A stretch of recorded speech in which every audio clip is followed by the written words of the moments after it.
समाज पर कमेंट करने वाले ये कचेरी क्या होता है? कर देता है। माता अपने बालक को कहती है, अरे ठटनी के बड़े सुधर जा न डटा। तो हम बहुत गांव के भोले भाले अनपढ़ गवार आदमी हैं। अब उठा चाहते ठीक से पढ़ाई की नहीं, तो गवार आदमी है, तो जो माँ की हमारी जो परंपरा है, जो पारिवारिक बोलचाल है, उस पारिवारिक बोलचाल में अगर कोई साधु के ऊपर टिप्पणी उठाएगा, रामचरितमानस पर टिप्पणी उठाएगा या भगवान पर टिप्पणी उठाएगा, तो स्वभाव सनातनी हिंदू होने के नाते वो लहजा निकल जाता है और सचमुच साक्षात समाज चले। ये भी कौन सी गलत बात है? अगर कोई भगवान को गाली बके और हम उसको श्रीमान जी कहें, स्वामी जी कहें, भगवान कहें, तो हमें तो नहीं लगता कि वो विनय न मानत जलद जड़ गए 3 दिन बीत, और बोले राम सकोप तब भय विन हो ये ना। देखिए, आप अपने आप को बड़े पढ़ा लिखा गवार कह करके तो नहीं छुप सकते उसके पीछे। आपने उनसे कहा कि तू मुझे मिल जा, मैं तुझे मसल दूंगा। बहुत अच्छा, हाँ, ये उन्होंने कहा, क्योंकि उन्होंने कथावाचकों को पाखंडी कहा। जिस विषय पर आपने ये टिप्पणी किया, उन्होंने कथावाचक में कहा कथावाचक हो सकते पाखंडी, पर पर्टिकुलर नाम लीजिए, सब नहीं हो सकते। इस भारत में जगतगुरु स्वामी रामभद्राचार्य, मुरारी बापू भी कथा व्यास है, पूज्यपाद सिंह मलुक पीठाधीश्वर भी कथा व्यास है, उनमें एक दास भी है। ये महापुरुषों पे आज तक कोई इल्जाम नहीं है, और इन महापुरुषों पर इल्जाम नहीं है तो सब कथा भाई, एक पत्रकार गलत हो सकता है, सब नहीं हो सकता। हम अगर सबको कहें कि सब पत्रकार ऐसे होते हैं, तो ये हमारी धूर्तता हो। तो उसने सब कथावाचकों को ऐसा कहा था, तब हमने उसको कहा था कि भाई अगर तुम ऐसा कहो तो महापुरुषों के बारे में तो किसी को नहीं कहना चाहिए, तो बात ठीक है, तय है। रामचरितमानस के बारे में नहीं कहना चाहिए तो तय है। तो उसके लिए अगर ऐसा मसला कह दिया समझाने के लिए, वो है तो हमारा चेला। लेकिन आपने संत तुकाराम के बारे में क्या कहा? संत तुकाराम, आपने कहा संत तुकाराम की लुगाई रोज उन्हें मारती थी, रोज पीटती थी डंडे से। तो किसी ने उनसे पूछा तो रोज लुगाई से पीटते हो, शर्म नहीं आती? उसमें बोलचाल की भाषा में थोड़ा सा वो हुआ। हमने एक कथा पढ़ी थी एक पुस्तक में, उसमें लिखा था कि उनकी पत्नी झगड़ालू, बड़ी विषालु थी, बड़ी विचित्र थी, और वो संत तुकाराम जी को एक बार गन्ने के लिए भेजती, गन्ना वो एक लेकर शाम को आते तो उनके शरीर पर प्रहार कर देती, एक गन्ने के 2 टुकड़े हो जाते। पर तुकाराम बहुत अद्भुत महापुरुष थे, उन्होंने कहा देख तू कितनी ज्ञानवान है, पहले गन्ना एक था, हम लोग 2 थे, तूने मेरे शरीर पर प्रहार करके गन्ने के 2 टुकड़े कर दिया, अब एक तू चूस एक मैं।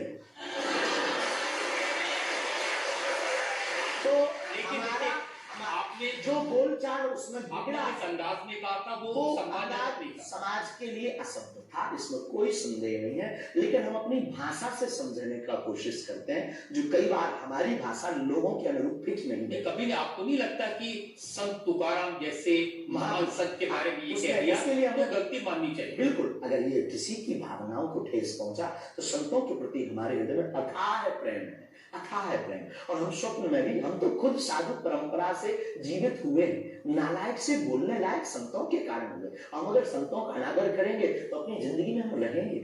तो हम तो विनम्रता पूर्वक अगर किसी को ठेस पहुंचा तो हमें नहीं लगता कि हमारे द्वारा उनको ऐसा कहा, लेकिन अगर किसी को ठेस पहुंचा और सब जैसा मुंह से फिसल गए तो हम क्षमा करें, कोई संदेह। अब मैं एक और उदाहरण आपको बताता हूँ। अच्छा किया कि आपने क्षमा प्रार्थना की, ये चीजें करना ही चाहिए साधु संतों के बारे में। अगर गलती से मुझसे कुछ बाइक करके अगर हो जाता तो कोई। आप बात कर रहे थे साईं बाबा के बारे में, और आपने कहा कि हमने सुना के दर्शन करने पहुंचे थे, और कहा जाता है कि कुछ दिन पहले नरेंद्र मोदी जी के बागेश्वर धाम सरकार से अपनी अर्जी लगवाने आए थे। तो आइए सुनते हैं स्वयं पंडित धीरेन्द्र शास्त्री से।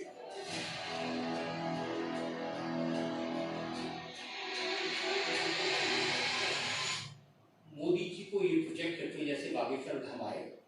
मेरी जानकारी है कि 3 वीडियोस हैं, उनमें से एक बागेश्वर धाम का है। बागेश्वर धाम के ऑफिशियल चैनल से कभी बोल नहीं सकता, न ऐसी भूल हो सकती है, क्योंकि हमने कभी ऐसी इजाजत नहीं दी। ये बहुत बड़ी गलतियां हैं। टीआरपी के चक्कर में रोज तो लोग हमारी शादी करवा देते यूट्यूब पर। आपने सिर्फ ये बार देखा, ये भी तो देखिए कि हर बार हमारी लड़की बदल दी जाती है। हैप्पी बर्थडे कहीं ये कह दिया जाता, एक में न्यूज डाली थी बागेश्वर सरकार 23 तारीख को परिणय सूत्र में बदलेंगे, संतों के फोन आने लगे। ये सिर्फ मीडिया पर, चूंकि बागेश्वर धाम बहुत सर्च हो रहा है और हनुमान जी बिना सर्च होंगे।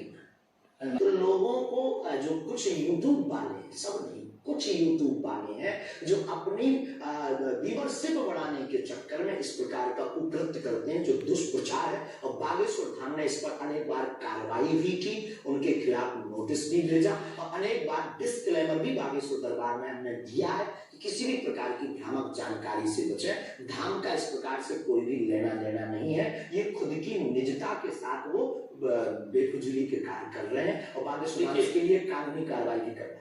शास्त्री जी, प्रधानमंत्री को लेकर इस तरह की वीडियो बागेश्वर धाम के नाम से जाए तो आपको नहीं लगता कि ये भोले भाले लोगों के लिए मिसलीडिंग है? लोग ऐसी बातों पर भरोसा कर रहे हैं। धाम से तो हुआ नहीं, कोई कर रहा हो तो खबर नहीं, पर कर रहा जो उसके खिलाफ कानूनी अगर आपके नाम प्लेट भी कोई कर रहा है तो भी आपको कोई एक्शन लेना चाहिए, आपको कुछ कार्रवाई करे। आपने एक बार नोटिस भी भिजवाया, अनेक बार कितने चैनलों को बंद करवाया, जो कई बार कोई खान के खिलाफ कर देते थे हमारे लिए, कई बार कोई धमकी डाल दे, बागेश्वर धाम पहुंचे जेल और वो ऐसी हथकड़ी हो पुलिस अगल बगल लगा देते थे।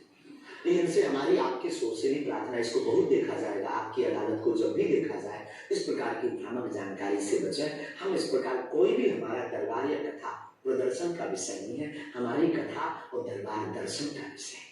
तो आपकी तरफ से मोदी जी के वीडियोस को लेकर के क्या कार्रवाई की गई? इसमें अभी इसकी हमें आज पता लगा है कि मोदी जी का बना है।